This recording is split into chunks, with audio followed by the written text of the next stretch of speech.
अस्सलाम वालेकुम स्टूडेंट्स, आज हम स्टार्ट करेंगे चैप्टर नंबर 16 के conceptual questions. So from the very first 16.1 it is name two factor which can enhance thermionic emission. हमने दो ऐसे फैक्टर्स के नाम बताने हैं जो कि थर्मियोनिक एमिशन को इंक्रीज कर सकते हैं। पहले तो हमें पता होना चाहिए कि थर्मियोनिक एमिशन क्या है।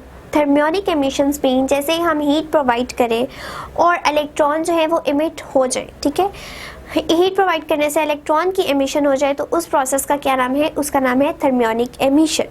तो उस थर्मियोनिक एमिशन को यानी एमिट करवाने के प्रोसेस को हम किस तरह से इन्हेंस कर सकते हैं, किस तरह बढ़ा सकते हैं, स्पीड अप कर सकते हैं।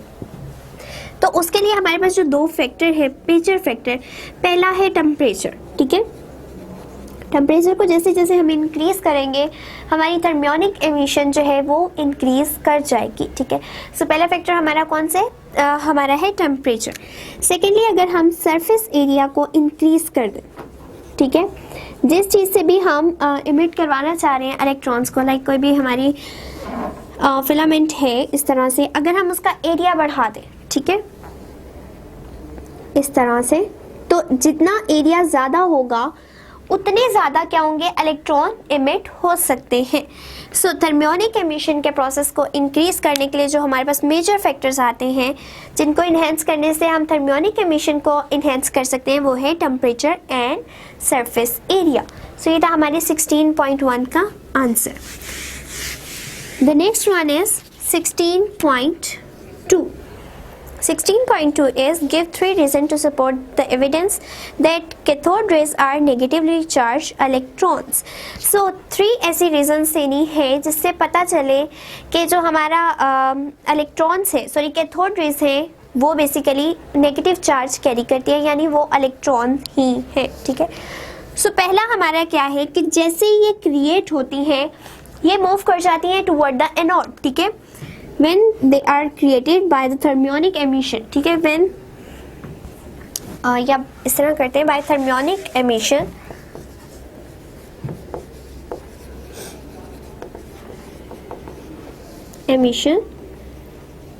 electrons are emitted, ठीक है।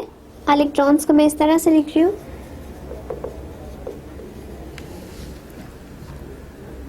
which move toward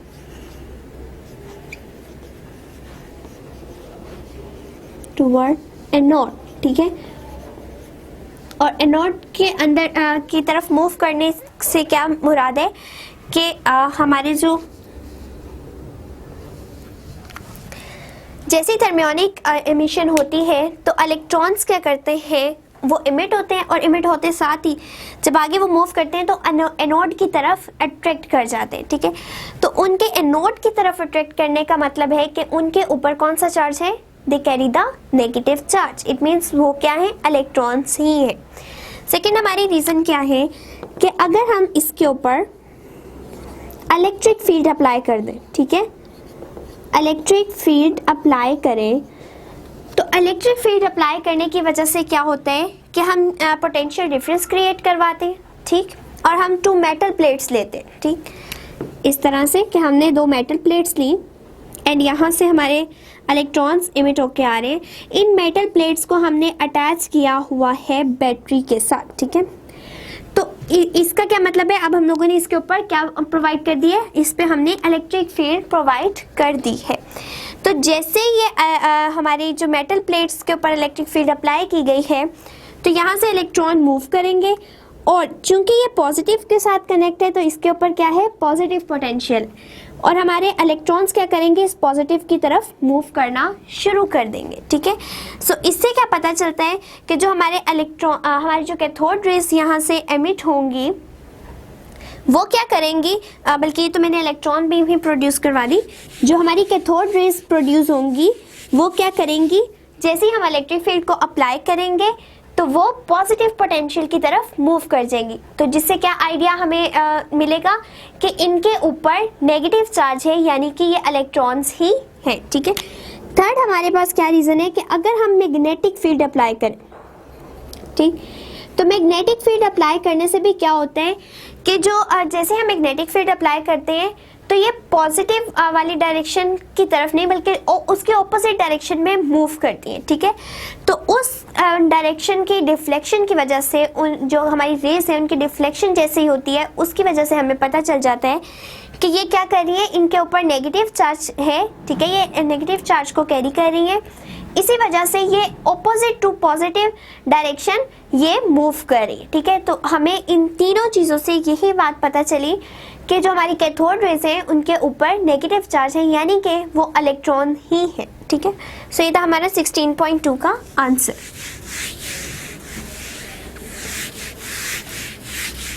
The next one is 16.3. When electron pass through the two parallel plates having positive charges, they are deflected toward the positively charged plate. What important characteristic of the electron can be inferred from this? ठीक है, सो हमसे कहा गया है कि एक electron है जो कि पास कर, बहुत सारे इलेक्ट्रॉन्स है बल्कि पास कर रहे हैं टू पैरेलल प्लेट्स के अंदर से, ठीक, किस तरह से कि लेट्स सपोज ये टू पैरेलल प्लेट्स हैं, इलेक्ट्रॉन्स पास कर रहे हैं, हमने क्या किया है, और इन प्लेट्स के ऊपर ऑपोजिट चार्जेस हैं, यानी ये पॉजिटिव है ये नेगेटिव है, they are deflected toward the positively charge plate. तो ये मूव करते करते क्या कर गए, ये पॉजिटिव की तरफ मूव कर गए। So what important characteristic of the electron can be inferred from this. So इससे क्या हम आइडिया लगा सकते हैं कि ये क्यों पॉजिटिव की तरफ अट्रैक्ट किए। इससे हमें पता चलता है कि जो इलेक्ट्रॉन्स आ रहे थे उनके ऊपर नेगेटिव चार्ज प्रेजेंट था। सो नेगेटिव चार्ज प्रेजेंट होने की वजह से वो क्या कर गए, वो सीधा जाने के बजाय वो पॉजिटिव की तरफ अट्रैक्ट कर गए, उसकी तरफ डिफ्लेक्ट कर गए। सो हमें जो इम्पोर्टेंट इन्फॉर्मेशन यहाँ से मिल रही है वो यही कि electron carry the negative charges. So ये है हमारे 16.3 का answer. The next one is 16.4. When a moving electron enters the magnetic field, it is deflected from its straight path. ठीक, name two factor which can enhance electron deflection. So हमें बताना है कि अब भी हम इलेक्ट्रॉन को मूव करवा रहे हैं in the magnetic field, ठीक है, यानी कि let's suppose ये है हॉर्सशू मैग्नेट रखा, तो ये हमने क्या प्रोवाइड कर दिया, इसको मैग्नेटिक फील्ड प्रोवाइड कर दी। मैग्नेटिक फील्ड के लिए यू डॉट्स पे बनते हैं और क्रॉस पे बनते हैं। फिलहाल हम चले इसको रहने ही देते हैं, अभी सिंपली हम इसी की बात करते हैं कि यहाँ पे हमने मैग्नेटिक फील्ड अप्लाई कर दी। मैग्नेटिक फील्ड अप्लाई करने से हमारे पास क्या हो रहा है, it is deflected from its right path. So इसका जो स्ट्रेट पाथ, ये जो बीम आ रही थी वो स्ट्रेट पाथ में जाने के बजाय क्या कर गई है, अब डिफ्लेक्ट कर चुकी है, ठीक है। सो इस डिफ्लेक्शन को अगर हम और बढ़ाना चाह रहे हैं तो हमें क्या करना पड़ेगा, उसके लिए हमारे पास कौन से मेजर फैक्टर्स हैं। So name two factor which can enhance electron deflection. So ये इसके डिफ्लेक्शन को और ज़्यादा इन्हेंस करने के लिए हम कौन से फैक्टर को यूज़ कर सकते हैं।